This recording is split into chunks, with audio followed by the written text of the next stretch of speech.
بھائی میں آج بات کرنے والا ہوں حضرت جبریل علیہ السلام کی، جن کا نام آپ نے کافی بار سنا ہوگا، لیکن ان کی کہانی کیا ہے، ان کی شخصیت کتنی بڑی ہے اور ان کی ڈیتھ کیسے ہوگی، یہ سب کچھ آپ نے نہیں جانا ہوگا۔ لیکن آج کی ویڈیو آپ جان لینے والے ہیں، شارٹ ویڈیو ہونے والی، اور اس قصہ بہت بتانے والا ہوں میں آپ کو، تاکہ آپ کے بھی ٹائم بچے اور آپ بھی انفارمیشن لے سکیں اسلام کے بارے میں۔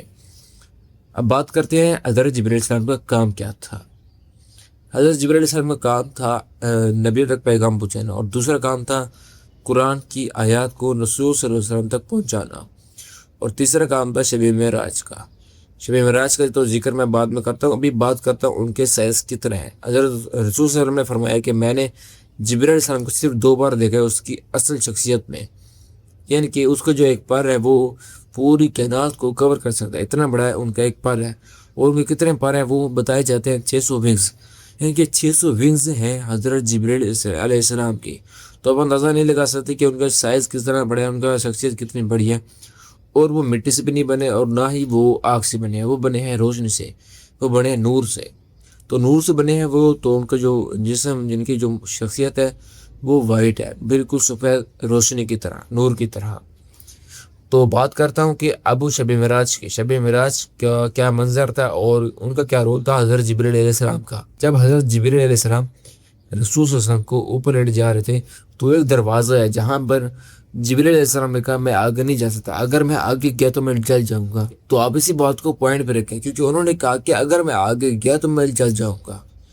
اور آگے کیا ہوا، سدرۃ المنتہا کے دروازے کے آگے وہ رسول صلی اللہ علیہ وسلم ہے، اور آگے اللہ کا، اور یعنی کہ اللہ اور رسول صلی اللہ علیہ وسلم کی ایک گفتگو ہے۔ وہ بات میں نہیں کر رہا، بات میں کر رہا ہوں حضرت جبریل علیہ السلام کی۔ اب بات کرتا ہوں کہ ان کی ڈیتھ کس طرح ہوگی۔ ان کی ڈیتھ قرآن میں کہا جاتا ہے، قرآن میں ایک ہی بات رکھی گئی ہے کہ جب قیامت والا دن ہوگا تب ہر چیز فنا ہو جائے گی۔ اگر اسی بات کو دیکھیں تو جنوں، بشر اور فرشتے سب کچھ فنا ہو جائیں گے، مطلب کہ جبریل علیہ السلام کی بھی ڈیتھ ہو جائے گی۔ اور کس طرح ہوگی، کیسی ہوگی، یہ تو کوئی نہیں بتا سکتا، کیونکہ کسی بھی کتاب میں نہیں لکھا۔ اگر کسی بھی کتاب میں کوئی لکھا ہے تو وہ ضعیف روایت ہے، صحیح روایت کسی کی کتاب میں نہیں ہے کہ حضرت جبریل علیہ السلام کی کس طرح ڈیتھ ہوگی۔ اگر آپ کے نظر میں کوئی روایت ہے تو مجھے شیئر کرنا، میں اسے ریسرچ کروں گا اس روایت کو، اور میں بتاؤں گا کہ یہ روایت سچ ہے یا بھی نہیں۔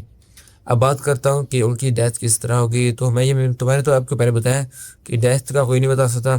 تو جب میں شب معراج کا ذکر کر رہا تھا تو میں نے آپ کو بتایا تھا کہ اب ایک بات آپ نے پوائنٹ پہ رکھنی ہے کہ جبریل علیہ السلام نے کہا کہ میں اگر آگے گیا تو میں جل جاؤں گا، مطلب کہ انہوں نے یہ اشارہ دے دیا کہ میں جل بھی سکتا ہوں، کہ میں مر بھی سکتا ہوں، میں اس دنیا سے اپنی روح قبض بھی ہو سکتی ہے میری۔ تو انہوں نے یہ تو اشارہ دے دیا، تو مطلب کہ قیامت والے دن ان کی ڈیتھ بھی ہو سکتی ہے۔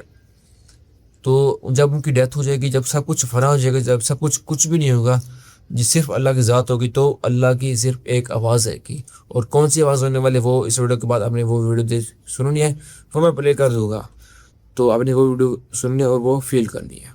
فيقول يا دنيا أين أنهارك أين أشجارك أين بحارك أين قصورك أين الملوك أين الملوك أين أبناء الملوك أين الجبابرة أين أبناء الجبابرة أين الذين عاشوا في خيري وعبدوا غيري لمن الملك اليوم لمن الملك